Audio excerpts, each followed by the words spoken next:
ada bersurat kepada Presiden Prabowo dan bahwa saya juga melihat di medsos bahwa Niki sebagai pendukung Prabowo dulu, kan? Terus kemudian Niki sekarang bersurat ke Pak Prabowo terkait apa surat itu? Terkait apa surat itu? Kalau saya melihatnya ya hanya ingin meminta keadilan sih. Hanya minta keadilan. Ingin meminta keadilan bahwa ya pun kalau dulu Niki adalah seorang yang dengan penuh lah mendukung Pak Prabowo saat itu, ikut berjuang bahwa ya saat ini ada satu ketidakadilan yang terjadi saat ini yang kita sama-sama lihat lah. Mungkin di kubu sebelah akan bilang bahwa ini sudah adil, tapi kalau mengikuti kronologisnya kita sama melihat sangat banyak kejanggalan. Poinnya itu, ini kejanggalan ini tolong diperhatikan.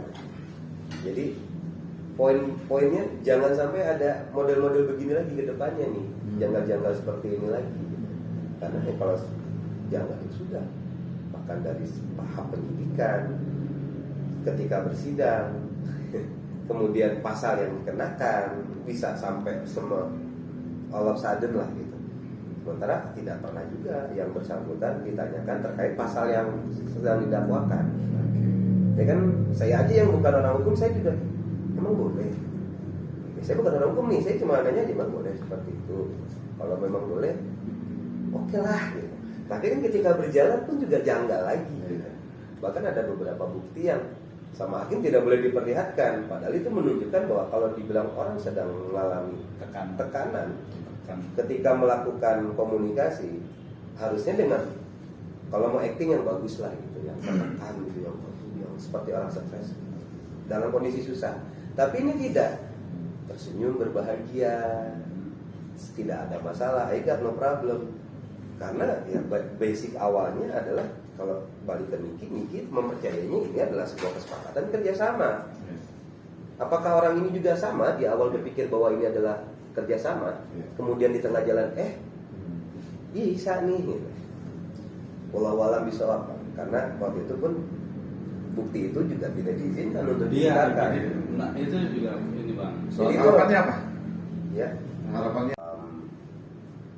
Poinnya di sini saya dan keluarga tetap berharap keadilan. Karena kalau kita bicara hukuman, kalau memang salah silahkan dulu, silahkan. Tapi hukumlah dengan seadil-adilnya. Dan kemudian proses hukumannya itu pun sampai ke dalam tahap keputusannya sendiri, tolong dibuat dengan yang sebenar-benarnya gitu. Jangan belok sana belok sini, karena saya sendiri melihatnya belok sana belok sini. Jadi dari saya sebagai kakaknya Niki, abangnya, orang nanti bakal komplain bilang kakak padahal saya laki-laki, baik saya abangnya. Berharap agar keadilan ini ditegakkan sebaik-baiknya, agar bisa mendapatkan hasil yang memang sudah, tapi berdasarkan proses yang memang benar. Jadi sih saya nggak banyak. Pak Usman, yang boleh sampaikan?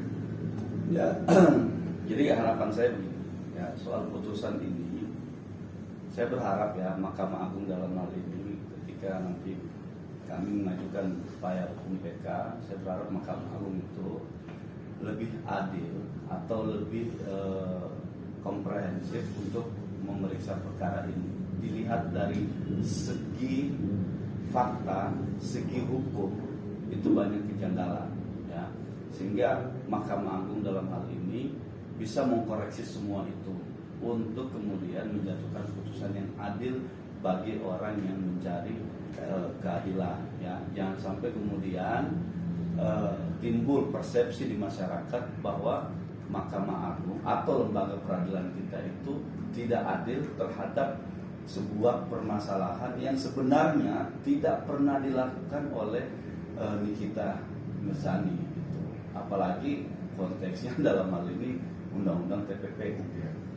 Tidak terbayangkan bahwa Nikita itu bisa diputus TPPU, tapi dia sendiri tidak tahu bagaimana TPPU itu harus dijalankan gitu. Nah itu